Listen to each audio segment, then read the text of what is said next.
The immortal John Hancock here, and thought I'd do a quick look at Kinhank K56 handheld. And this is a recent release. There is a link to a non-affiliate store where you can check out more information about this. I'm not here to tell you how to game, you do you. And I was personally curious about what this could do. And it has kind of a size and a feel of kind of like a DS Lite, a little bit bigger than that. And I'm just going to do a quick unboxing and show you what I think of it, capabilities, what it can do great, and some other aspects of it. So it's got a nice size to it. There's information about its screen and its battery life on the website link below. It's got a nice feel to it. I chose the blue version of this, and comes with a multitude of options of SD card sizes. It does come with games preloaded, heads up.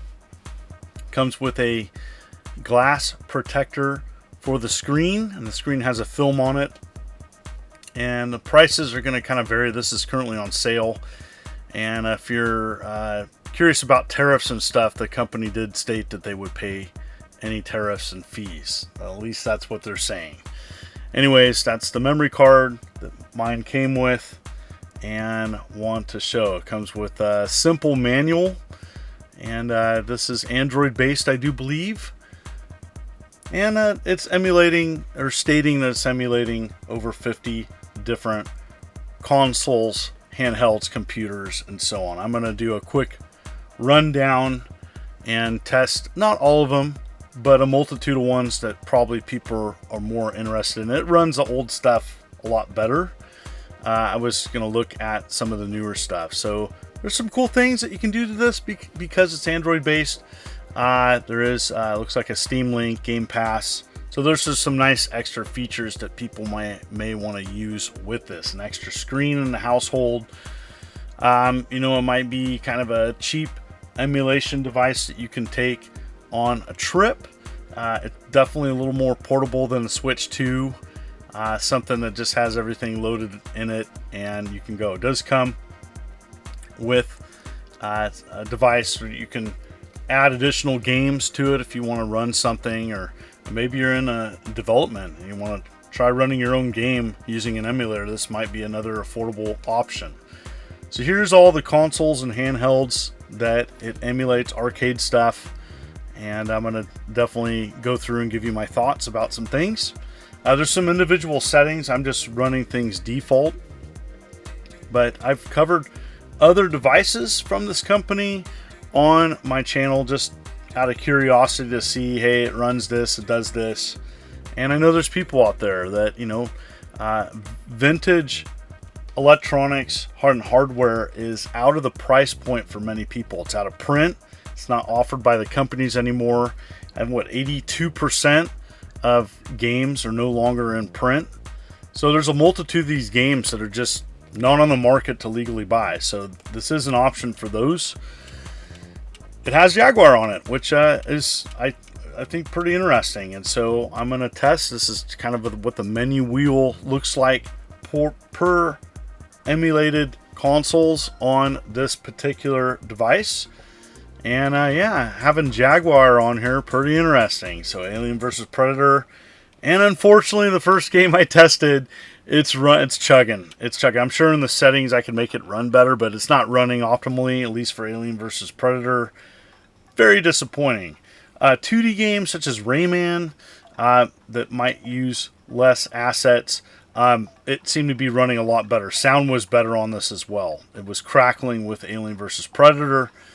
So your mileage per game is going to vary your experience. And so whenever you're emulating games, it's going to either run better, run worse, missing sound. Here's links, another option for Atari enthusiasts that may want to play some Link stuff on the go. And I thought I'd just test a random game, Double Dragon.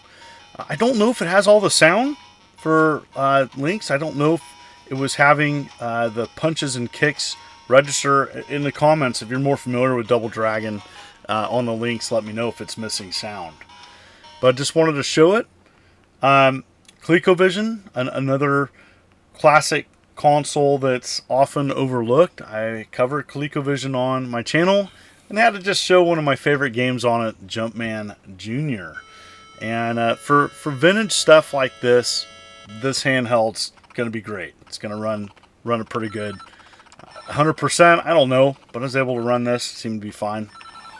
The control pad and the buttons, they're not like top quality. They're functional.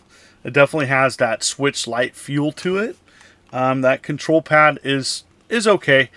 Here is Virtua Racer not running whatsoever, and I don't, that's the type of issues that you're going to run into on some 3D games, especially on a handheld like this. It's not going to run everything, as it's emulating so much that those things will have to be tweaked. I don't know if there's going to be a firmware update. I have no idea. I'm just showing you, hey, this is how it ran right out of the box. So Virtua Racer, not running that. But old school stuff like, super graphics, stuff that's super expensive, out of print, not available, this might be an option. And so this seems to be running great. And so I know there's a lot of people out there and you game different ways. And you do you. I'm not here to tell you how to game, as I mentioned before, and just was curious on kind of how things ran. And then there's a lot of people that revere different classic consoles and handhelds. Here's Star Wars Episode 1 Racer, and it seems to be running good on this. Now, N64 is kind of tricky. Different games run differently. I'm definitely seeing more people that grew up with N64 as like their first console. And I know there's a lot of people out there that might be interested, but it seems to be running pretty good. And so here's DS. Here's Contra 4 by Way Forward. And it seems to be looking pretty good on this. It has kind of a unique way of displaying the screens on the screen of the K56. As the DS had a different setup to view. Virtual Boy, Mario Clash. Probably one of my favorite Virtual Boy games because it has that kind of Mario Brothers vibe to it. And yeah, so there's a multitude of different games.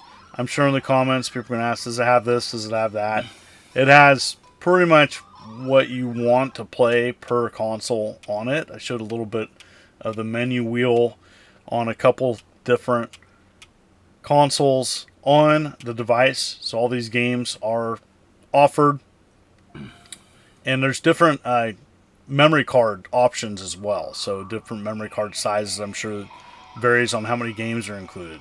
Here's Dreamcast, another curiosity for me. It seems to be running pretty good. So I was very satisfied with Dreamcast. So it's weird that it's not running other things at all that great. And something like this, which is more challenging, seems to be running pretty good. Is it 100%? I don't know. But, growing up with the Sega Dreamcast, well, at least in college days, and being an assistant manager when it came out, definitely have some experience with Dreamcast. Bloody Roar 2. So this is PlayStation game. Seems to be running PlayStation stuff great. Bumped up resolution as well by default, so I like that. To me, classic PlayStation games have not aged. So when I see and play games now in emulation, I almost prefer it.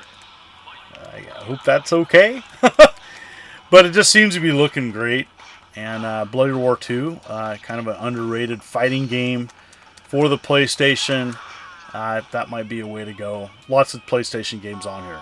Here's PlayStation Portable.